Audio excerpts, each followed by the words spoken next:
সোনারপুরে ভেড়ি থেকে মাছ চুরি করতে গিয়ে ধরা পড়লেন তৃণমূল কাউন্সিলর। বসিরহাটে দুর্নীতিতে গ্রেফতার আরও এক। রাজ্যে রাজনৈতিক পালাবদলের পর একের পর এক তৃণমূল কাউন্সিলরকে ঘিরে বিতর্ক, অভিযোগ এবং গ্রেফতারির ঘটনা সামনে আসছে। শনিবারও তার ব্যতিক্রম হলো না।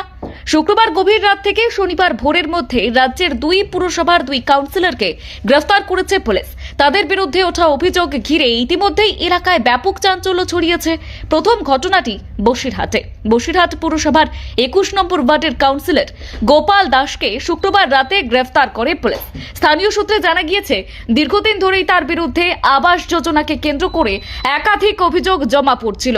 অভিযোগ, সরকারি আবাস প্রকল্পে ঘর পাইয়ে দেওয়ার নাম করে বহু মানুষের কাছ থেকে টাকা নিয়েছিলেন তিনি।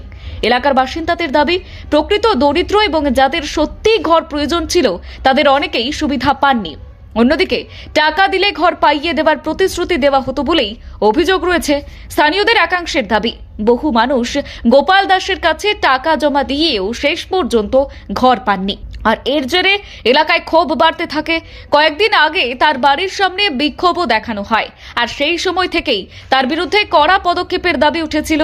শেষ পর্যন্ত শুক্রবার রাতে পুলিশ তার বাড়িতে গিয়ে তাকে গ্রেফতার করে। শুধু আবাস যোজনা নয়, এলাকার আরও কিছু আর্থিক অনিয়ম এবং দুর্নীতির অভিযোগের সঙ্গেও তার নাম জড়িয়েছে বলেই স্থানীয়দের দাবি। অন্যদিকে শনিবার ভোরে রাজপুর সোনারপুর পুরসভার 32 নম্বর ওয়ার্ডের কাউন্সিলর বরুণ সরকারকে গ্রেফতার করা হয়। তার বিরুদ্ধে অভিযোগ, তিনি একটি স্থানীয় মাছের ভেড়ি থেকে মাছ চুরি করেছিলেন। ঘটনাটি প্রকাশ্যে আসতেই এলাকায় উত্তেজনা ছড়িয়ে পড়ে। স্থানীয় বাসিন্দাদের দাবি, বরুণ সরকার কয়েকজনকে সঙ্গে নিয়ে ভেড়িতে মাছ ধরতে গিয়েছিলেন এবং সেখানে মাছ তুলে নিয়ে যাওয়ার চেষ্টা করছিলেন। বিষয়টি জানতে পেরে এলাকার মানুষ ঘটনাস্থলে জড়ো হন এবং কাউন্সিলরকে ঘিরে বিক্ষোভ দেখাতে শুরু করেন।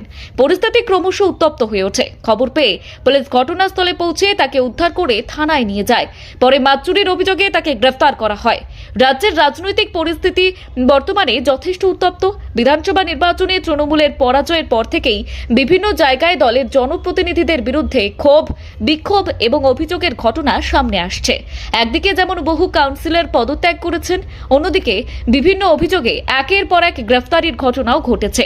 সম্প্রতি হুগলির চন্দননগরে একসঙ্গে 30 জন কাউন্সিলরের পদত্যাগের ঘটনায় পুরো বোর্ডেই ভেঙে পড়েছে। রাজনৈতিক মহলের মতে এটি রাজ্যের সাম্প্রতিক ইতিহাসে অত্যন্ত তাৎপর্যপূর্ণ ঘটনা। পাশাপাশি বিভিন্ন পুরসভা এলাকায় তোলাবাজি, দুর্নীতি এবং সরকারি প্রকল্পে অনিয়মের অভিযোগে একাধিক জনপ্রতিনিধির বিরুদ্ধে তদন্ত শুরু হয়েছে। এর মধ্যেই কিছুদিন আগে দমদমে এক কাউন্সিলরের ঝুলন্ত দেহ উদ্ধার হওয়ার ঘটনাও ব্যাপক চাঞ্চল্য সৃষ্টি করেছিল। আর সেই মৃত্যুর প্রকৃত কারণ এখনো পর্যন্ত স্পষ্ট নয়, যদিও পুলিশের প্রাথমিক অনুমান ছিল আত্মহত্যা।